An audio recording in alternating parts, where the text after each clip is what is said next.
ఇంటి పట్టాలు, ఇల్లులు, ఇవి కాకుండా 27 కోట్లు సంక్షేమ రూపకంలో డబ్బులు వస్తే ఇప్పుడు చెప్పండి అన్న, 2.5 లక్షల కోట్ల రూపాయలు ప్రజల అకౌంట్ లో వేసిన జగనే రాకుంటే ఏం చేశాడని చంద్రబాబు నాయుడు వస్తాడో ఒక్కసారి ఆలోచన చేసుకొని చెప్పమని నేను అడుగుతున్నా.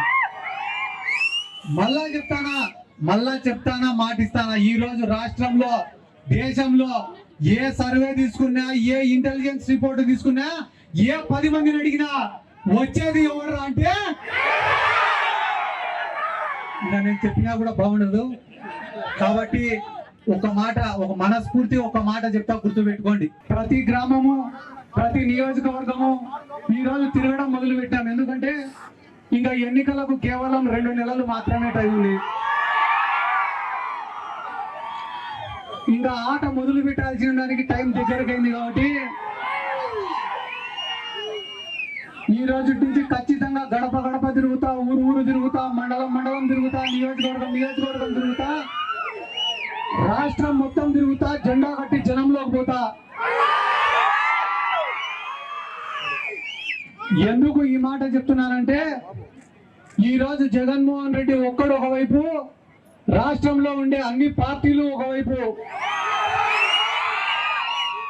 అన్నిటినీ కాపాడుకుంటా వచ్చినాడు ఇన్ని రోజులు. కానీ జగన్మోహన్ రెడ్డి గారు ముఖ్యమంత్రి అయిన తర్వాత ఆయన చేసిన స్కాములు బయటపడినాయి, ఆయన చేసిన అక్రమాలు బయటపడినాయి. చివరికి ఈ రోజు కుప్పంలోనే ఆయన ఓడిపోయే పరిస్థితి వచ్చింది. కాబట్టి చంద్రబాబు నాయుడు జగన్మోహన్ రెడ్డి గారిని విమర్శిస్తాడు.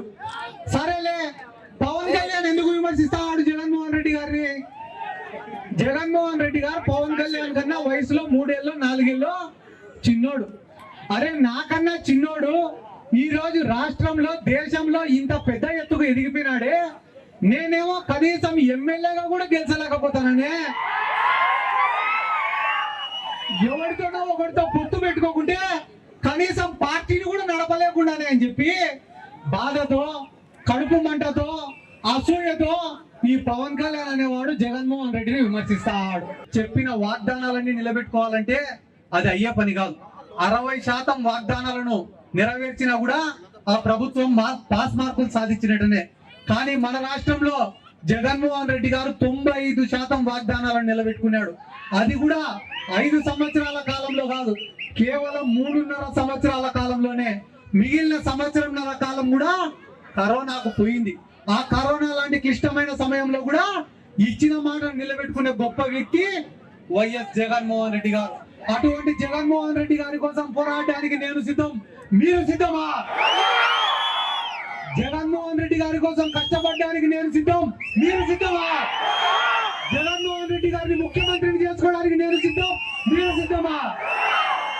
ఇంత ప్రేమగా ఇక్కడికి వచ్చి ఆశీర్వదించిన ప్రతి ఒక్కరికి పేరు పేరున నా ధన్యవాదాలు తెలియజేసుకుంటూ సెలవు తీసుకుంటున్నాను.